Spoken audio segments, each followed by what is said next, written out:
글로벌 증시에 영향을 주고 있는 주요 이슈들 살펴보겠습니다. 오늘도 마찬가지로 로제타 투자자문 최진석 포트폴리오 팀장 전화 연결하겠습니다. 안녕하세요. 네, 안녕하십니까. 네. 사실 어제 아침만 하더라도 트럼프 대통령이 기자회견을 하면서 코로나19 사태가 잘 통제가 되고 있다고 발표를 하자 저는 좀 내심 기대했었거든요. 근데 그 내심 기대보다는 이 실망감이 시장에 더 컸던 것 같습니다. 급락세 계속 이어지고 있는데 시장 판단 어떻게 해야 될까요?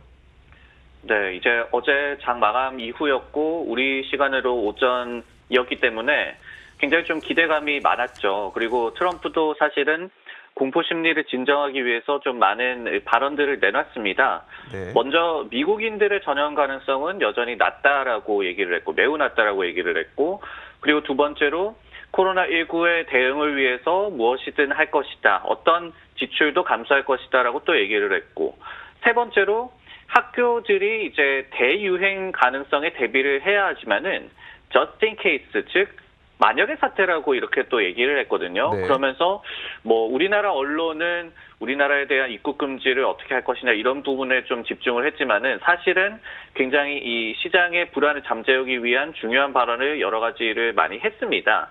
하지만은 그 즈음에 바로 이 미국 내에서 처음으로 지역사회 감염자가 발생할 것이다라는 우려가 나오면서 사실은 시장이 이 부분에 더욱더 좀 주목을 한 것 같고요.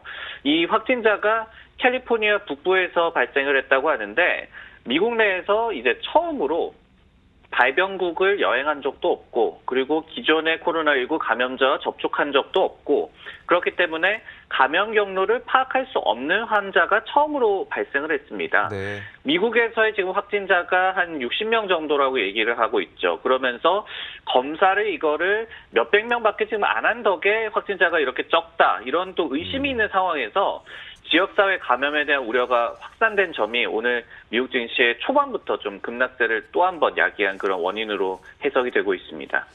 자, 같은 맥락에서 사실 처음에 그 시장이 좀 두려워했던 것은 중국에서의 확진자 증가 속도와 그리고 중국의 사망자 증가 속도인데, 중국은 이제 좀 잠잠한 것 같은데 중국이 아닌 다른 국가에서 혹은 일부 국가에서의 확진자 증가가 좀 증시에 많은 부담이 되고 있나 보네요.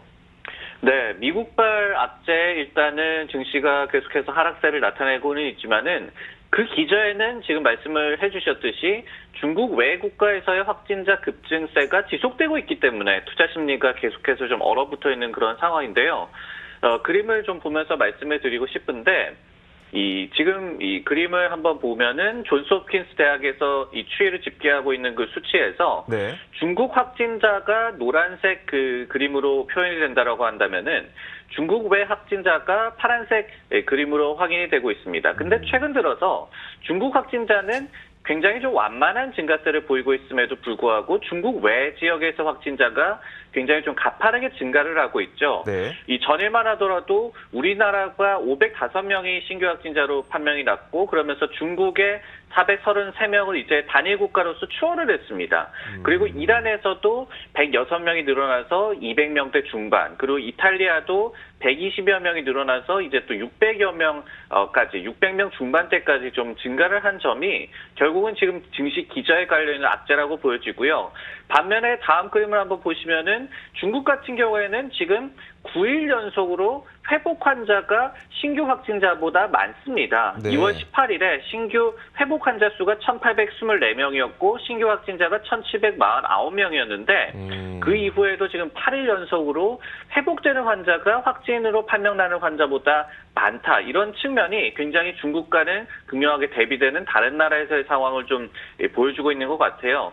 네. 물론 중국에서 데이터 마사지를 하고 있다, 이런 의혹이 있지만은 그런 부분을 저희가 뭐 차치를 하고서라도 우리나라 역시도 이제는 좀 이 본격적으로 회복자가 많이 나오면서 사태가 진정되기를 좀 바라는 그런 마음이지만은 그런 네. 마음과는 좀 다른 그런 상황이 계속해서 좀 증시를 짓누르고 있는 것 같습니다. 뭐 수많은 음모론이 나오고 있긴 합니다만 저희가 경제적 판단을 할 때 음모론을 좀 개입시킬 수는 없으니까요. 네. 어쨌든 이제 중국이 처음에 확진 환자 수가 급증할 때는 그렇게 부담스럽진 않았었는데 중국 이외의 다른 국가에서까지 확진 환자 수가 늘어나는 속도가 빨라지다 보니까 글로벌 경제에 대한 직접적인 타격이 있을 것이라는 전망이 요즘에 많이 늘어나고 있더라고요.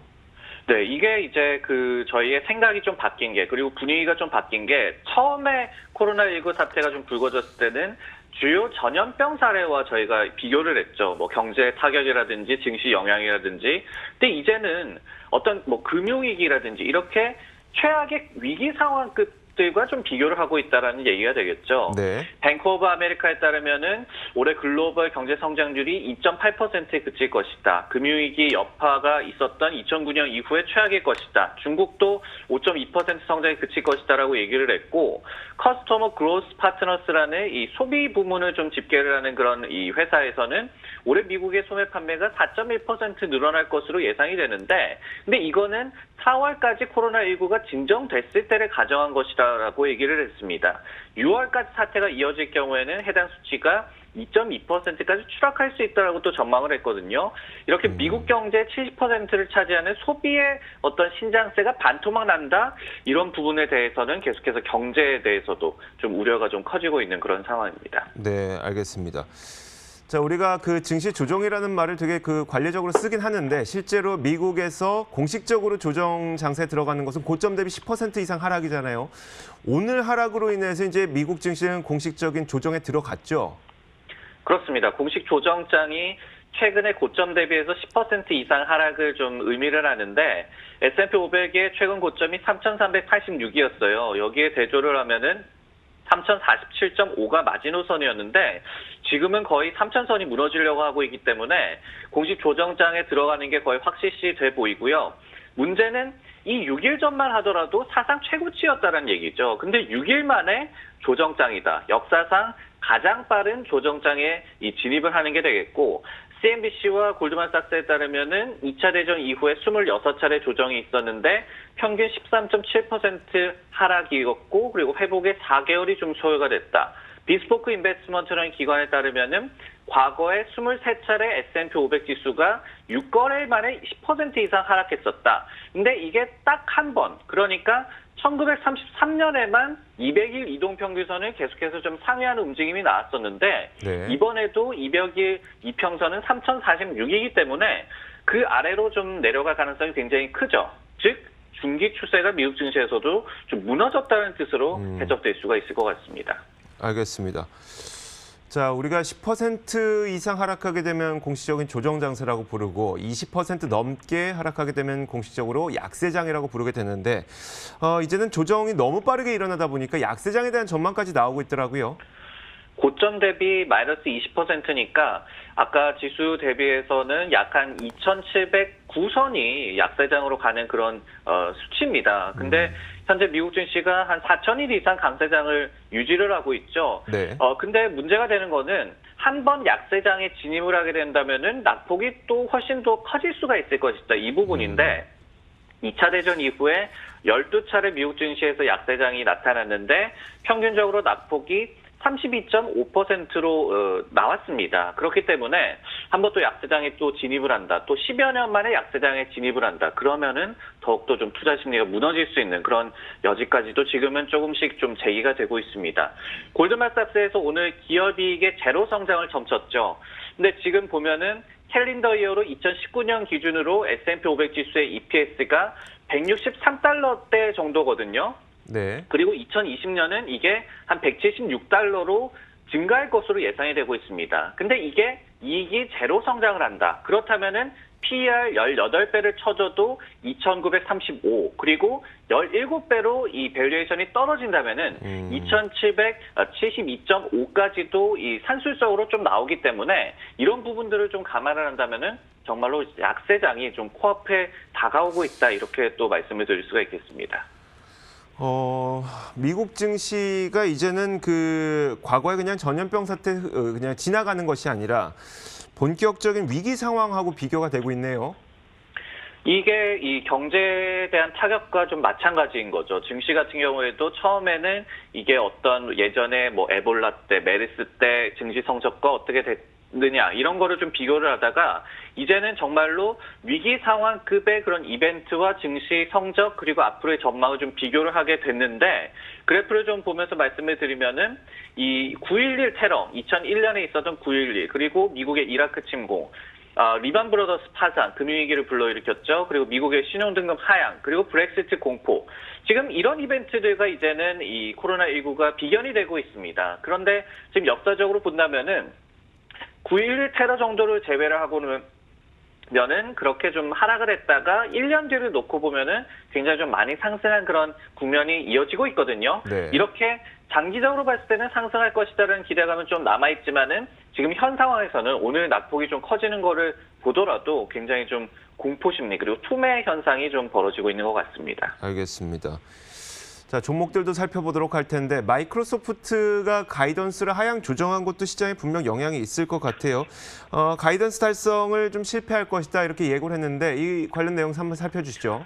네, 전일장 마감 이후에 소식을 전했죠. 가이던스를 하향 조정한 건 아니고 이제 세 가지 사업부 중에 모어 퍼스널 컴퓨팅 부분, 즉 PC 부문의 가이던스 달성이 좀 어려울 것이다라고 이제 가이던스 달성 실패를 예고를 했습니다.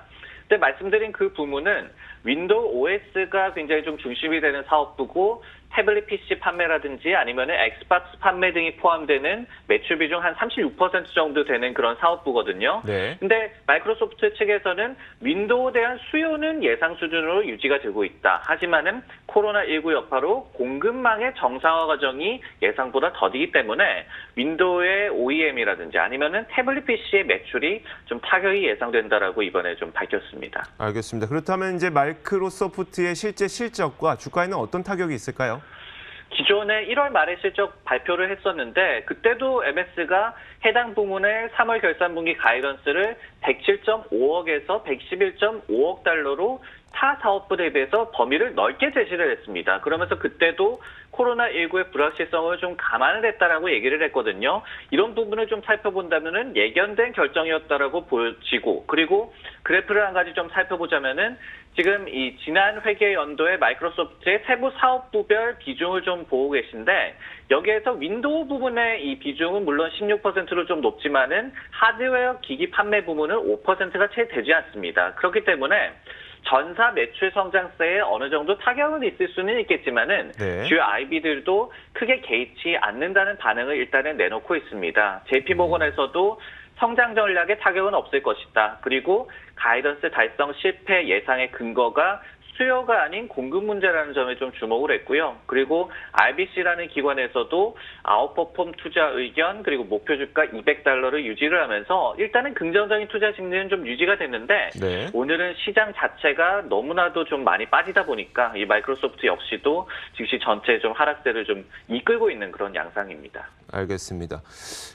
제가 애플의 기억을 떠올려 보자면 애플이 이 가이던스 달성에 좀 어려울 것 같다라고 발표를 한 이후에 시장 크게 하락을 했었고 마이크로소프트도 좀 비슷한 모양새를 띠고 있는 것 같은데 좀 비슷한 양상이라고 보면 될까요?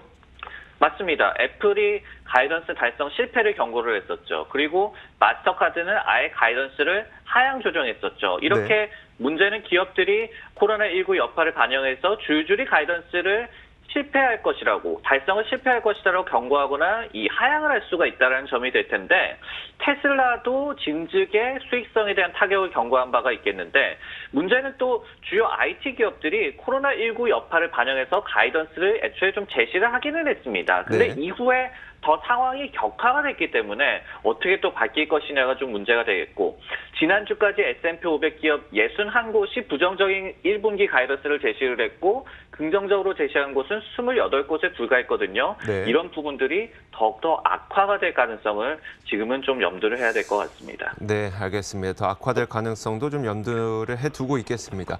로제타 투자자문 최진석 포트폴리오 팀장이었습니다. 고맙습니다. 네, 고맙습니다.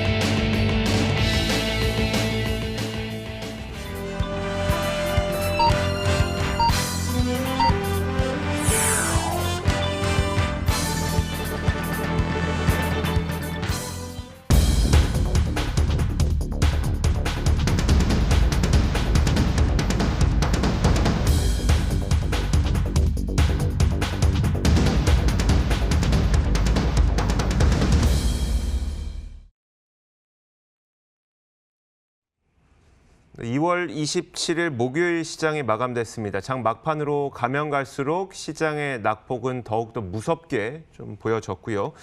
자, 이런 일들이 있었던 때문에 다우존스 산업지수가 거의 4%에 육박하는 낙폭을 보였습니다. 현재 3.85%죠. 1000포인트 넘게 하루 만에 낙폭을 보여서 25,920.61에 오늘 장을 마쳤는데요. 지난 6개월간의 주가 흐름을 살펴보게 되면 6개월 내 최저치를 기록하고 있는 겁니다. 지난 6개월 전쯤에 바로 이 정도 수준을 기록했었는데 6개월 이상 최저점을 현재 기록한 채 6일 만에 기록한 채 장을 마쳤습니다. 나스닥 지수도 한번 살펴보도록 하겠습니다. 그동안 기술주의 강세가 가장 강했던 탓에 나스닥의 이 하락세도 클 수밖에 없는데 오늘 시장에서는 4.38% 아주 큰 폭의 하락을 보였습니다. 8,587.32 기록했는데요. 3개월 만에 거의 최저점을 기록한 상태고요. 정확한 시점은 제가 나중에 더 정확한 시점을 참고해서 알려드리도록 하겠습니다. 자, 마지막으로 S&P 500 지수 보도록 하겠습니다. 3,000선이 무너졌네요, 결국은. S&P 500도 거의 한 3개월, 4개월 만에 최저점을 기록한 걸로 제가 기억을 하는데요. 4.21% 내렸습니다. 131포인트 떨어져서 2,985.24의 기록을 마쳤습니다. 지금 보니까 거의 한 6개월 걸렸을 것 같네요. 시장의 움직임이 굉장히 좋지 못했습니다. 이제 지금 방금 말씀드렸던 것처럼 한 지난 6개월 동안의 주가 상승을 거의 6일 만에 다 반납한 채 오늘 시장이 마감이 됐는데 이 정도 수준에서 마감이 됐기 때문에 아무래도 미국 시장은 공식적인 조정에 들어간 겁니다. 조금 전 저희가 시황에서 얘기를 들었던 것처럼 공식적인 조정이 지나고 만약에 20% 하락하게 되면 추가적인 약세장이 나타날 가능성이 있기 때문에 시장의 좀 두려움은 더 커지고 있는 것으로 보이는데요. 종목별 업종별 크게 얘기할 건 없이 그냥 전체가 다 하락했습니다. 애플의 주가가 5% 넘게 하락했죠. 5.5% 밀렸고요. 마이크로소프트도 5.8% 큰 폭의 하락을 기록했습니다. 구글과 페이스북, 아마존 이렇게 빵 주식들 모두 3에서 4% 하락한 채 거래가 됐고요. 에너지 가격도 굉장히 급락하고 있죠. 그러다 보니까 엑소모빌이 거의 5%, 쉐브론도 2.3%. 여기에다 소비재도 피해갈 수는 없었습니다. 홈디포 3.5% 이렇게 하락했고요. 금융주들도 마찬가지로 방금 말씀드렸던 것처럼 10년물 국채 금리가 1.25%까지 사상 최저 수준을 기록하다 보니까 금융주도 피해갈 수 없었습니다. JP모건이 3%, 비자 3%, 뱅크 오브 아메리카 4% 이렇게 시장에 마쳤습니다. 보잉도 마찬가지로 5%의 하락을 보였습니다. 자, 이렇게 2월 27일 목요일 미국 증시 모두 다 마감됐습니다.